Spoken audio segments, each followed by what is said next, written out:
Hi friends, இந்த வீடியோவில் என்ன பார்க்க போகிறோம்னு சொல்லி பார்த்தீங்கன்னா, டேஃப் அகாடமியோட வள்ளலார் டெஸ்ட் 14 அதோட ரேங்க் லிஸ்ட் தான் பார்க்க போகிறோம். ஸோ 14க்கு என்ன வந்து கொடுத்துருந்தாங்க படிக்கிறதுக்கு அப்படின்னு சொல்லி பார்த்துருந்தோம் அப்படின்னா, 12th சிறப்பு தமிழ். ஓகேவா, தமிழில் வந்து 12th சிறப்பு தமிழ். அதுக்கப்புறம் வந்து சிலபஸ் வைஸ் வந்து 2 டாபிக் கொடுத்துருந்தாங்க. ஓகேவா, அதுக்கப்புறம் யூனிட் 6 அப்படின்னு சொல்லிட்டு நமக்கு ஜிஎஸ்சில் பழைய யூனிட் 9 இருந்தது. அதில் வந்து ஓல்டு புக்கில் ஒரு 4 லெசன், இப்போ நியூ புக்கில் ஒரு 2 லெசன் அப்படி 2 லெசன் கொடுத்துருந்தாங்க. அதுக்கப்புறம் வந்து மேக்ஸில் வந்து பசில்ஸும் டைஸும் வந்து கொடுத்துருந்தாங்க ஃப்ரெண்ட்ஸ். ஓகேவா, ஸோ இதுதான் வந்து போர்ஷன் கொடுத்துருந்தாங்க. போன டெஸ்ட், அதாவது test number Vallalar test number 13 வந்து நான் எழுதலை.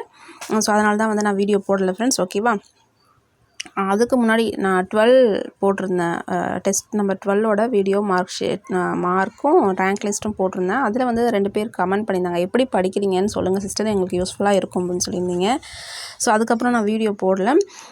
அடுத்த வீடியோவில் வந்து நான் சொல்லியிருக்கேன், அதை வந்து அப்லோட் பண்ணுறேன். ஸோ அந்த வீடியோவை பாருங்கள், எப்படி படிக்கணும் அப்படிங்கிற ஐடியாஸ் வந்து எனக்கு தெரிஞ்சது 2-3 டிப்ஸ் ஷேர் பண்ணியிருக்கேன். தொடர்ந்து ஒவ்வொரு வீடியோலையும் நான் டிப்ஸ் வந்து ஷேர் பண்ணுறேன். ஸோ தொடர்ந்து ஃபாலோ பண்ணுங்கள். உங்களுடைய டைம் வந்து நான் வேஸ்ட் பண்ண மாட்டேன். 2 or 3 minutes வீடியோ அப்படி தான் போடுவேன். ஸோ உங்களுக்கு யூஸ்ஃபுல்லாக இருக்கக்கூடிய வகையில் நான் வீடியோ போடுறேன். ஸோ மறக்காமல் பாருங்கள் ஃப்ரெண்ட்ஸ். ஓகேவா, தேங்க்யூ.